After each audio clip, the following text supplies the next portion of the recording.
Bharatiya Janata party बहुत ही होशियार party है। हरियाणा हारी हुई जगह पर उन्होंने सरकार बना ली। महाराष्ट्र में लोगों को रोजगार और नौकरी मिलती थी, आज महाराष्ट्र के कारखाने यहां से छीन करके गुजरात भेजे जा रहे हैं। महाविकास आघाड़ी में एमवीए में समाजवादी पार्टी ने 12 सीटें मांगी हैं और हम वो लोग हैं जो कभी कभी कम सीटों पे भी संतुष्ट हो जाते हैं।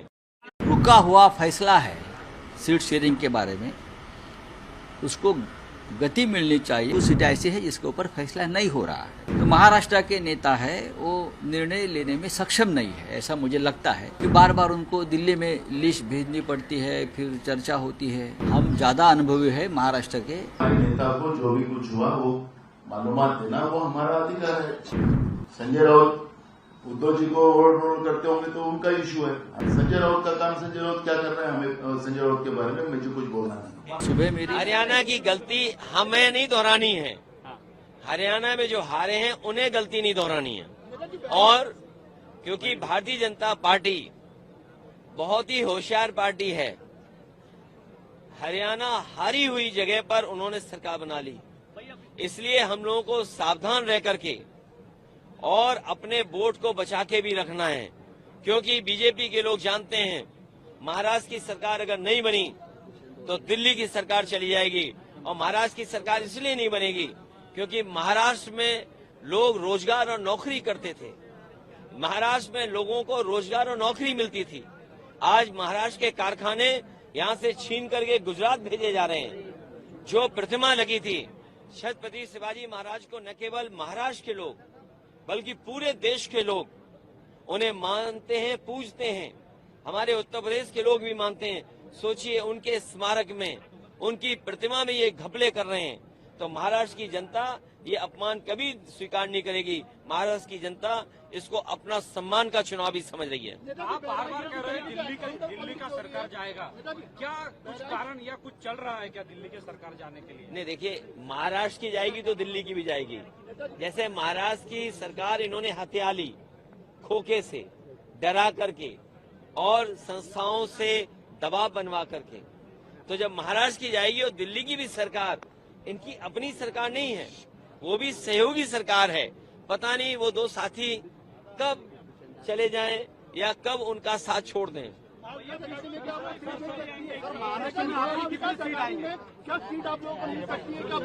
महाविकास आघाड़ी में एमवीए में समाजवादी पार्टी ने 12 सीटें मांगी हैं, 2 विधायक हमारे हैं और हम वो लोग हैं जो कभी कभी कम सीटों पे भी संतुष्ट हो जाते हैं।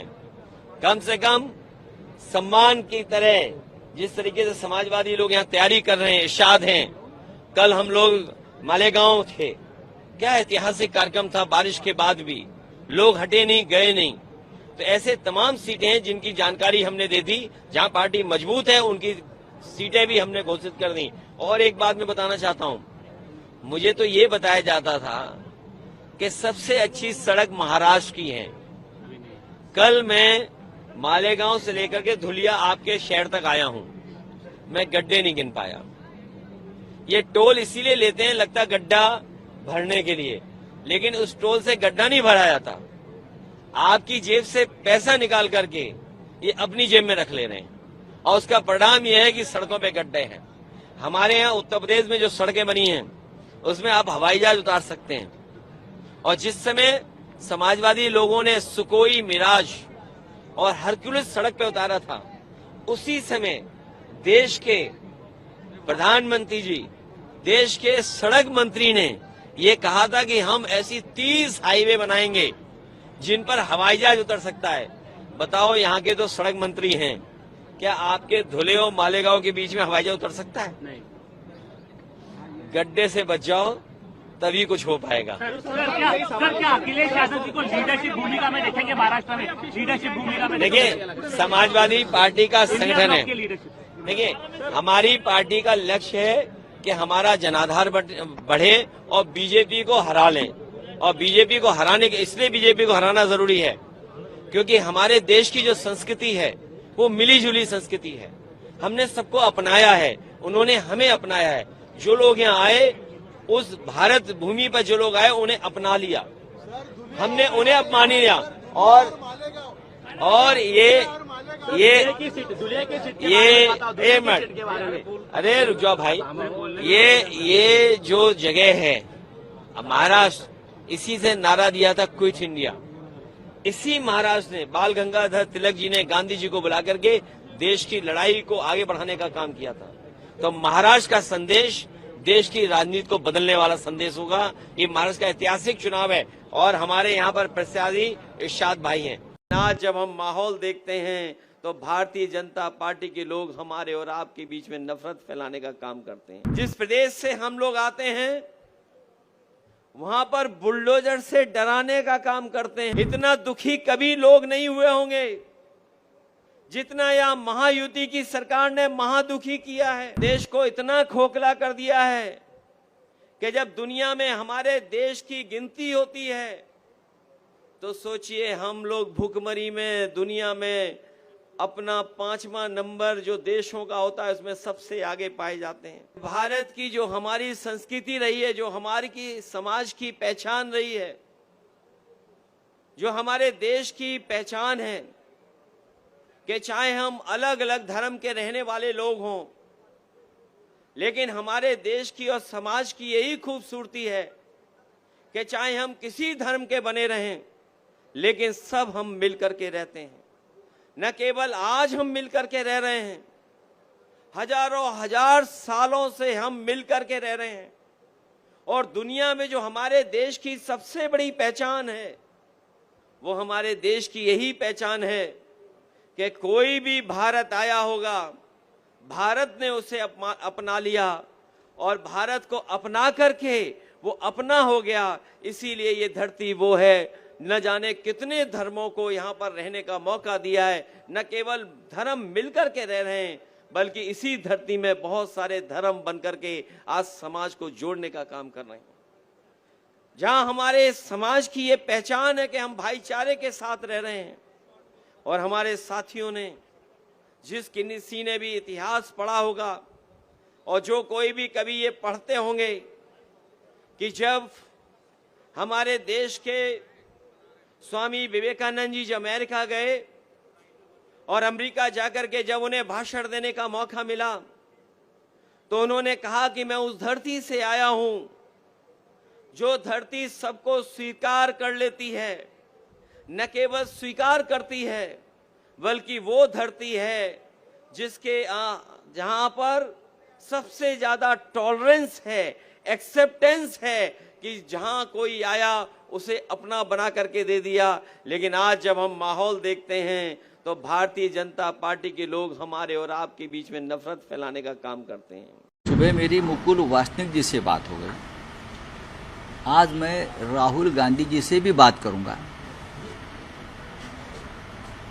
और जो रुका हुआ फैसला है सीट शेयरिंग के बारे में उसको गति मिलनी चाहिए, उसके बारे में हम उनसे आज बात करेंगे। सुबह बात हो गई है, बहुत सी सीटों पर फैसला हुआ है, कुछ सीटें ऐसी हैं जिसके ऊपर फैसला नहीं हो रहा है। कांग्रेस, एनसीपी, शिवसेना और हमारा अलायंस पार्टी है, समाजवादी पार्टी, कम्युनिस्ट, हमारी यहाँ एक शेतकरी कामगार पार्टी है। अब टाइम कम है बहुत, तो महाराष्ट्र के नेता है वो निर्णय लेने में सक्षम नहीं है। ऐसा मुझे लगता है कि बार बार उनको दिल्ली में लिस्ट भेजनी पड़ती है, फिर चर्चा होती है। अब वो समय निकल चुका है। हम चाहते हैं कि जल्दी से जल्दी ये फैसला हो जाए। एनसीपी और शिवसेना में कोई ज़्यादा मतभेद नहीं है, कांग्रेस में भी नहीं है, समझ लो कि कुछ सीटें हैं जिनके ऊपर सभी तीन पार्टी दावा करती है। तो आज हमने कांग्रेस हाईकमान से भी चर्चा की दिल्ली में। आज सुबह मैं पार्टी चीफ उद्धव ठाकरे जी से उनको पूरा मैंने जो मीटिंग में हो रहा है हो गया उस बारे में मैंने माननीय उद्धव ठाकरे जी से भी बात की। उद्धव ठाकरे जी से मुझे कुछ सूचनाएं मिली है, मैं उसका पालन करूंगा शाम तक और मुझे लगता है कि ये मामला सुलझ जाएगा। सर, नाना पटोले का रवैया सर काफी अड़िग है वो अड़ियल रवैया अपना रहे, जिस वजह से पूरा मामला फंसा हुआ, ऐसी जानकारी सामने आ रही है। मुझे मालूम नहीं, शिवसेना के साथ कोई इस प्रकार का रवैया नहीं कर सकता, ये शिवसेना है। हम ज़्यादा अनुभवी है महाराष्ट्र के। नाना पटोले हमारे साथी है, लेकिन कुछ सीट पर पेच है, वो दूर हो जाएगा। संजय राउत जी के नेता उद्धव ठाकरे जी है, हमारे नेता मल्लिकार्जुन खड़गे जी और राहुल जी है, और राष्ट्रवादी के नेता शरद पवार जी, जो हमारी टीम में हम लोग जो सीट से कमेटी जो है उसमें ना शरद पवार जी रहते हैं, ना उद्धव जी रहते हैं, ना मल्लिकार्जुन खड़गे जी, ना राहुल जी रहते हैं। लेकिन हम लोग कमेटी जो बनी है उनके आदेश से बनी है, हमारे तीनों नेता के आदेश से बनी है। हमारी जवाबदारी है कि हमारे नेता को जो भी कुछ हुआ वो मालूमात देना, वो हमारा अधिकार है, वो देना पड़ता है। संजय राउत उद्धव जी को ओवर रोल करते होंगे तो उनका इश्यू है, हमें पता नहीं क्या है उनका, अगर वो ऐसा बोलते हैं तो। लेकिन हम हमारे नेताओं को हम वास्तविकता बताना, ये हमारी जवाबदारी है और वो हमने काम किया है। संजय राउत का काम, संजय राउत क्या कर रहे हैं, हमें संजय राउत के बारे में मुझे कुछ बोलना नहीं।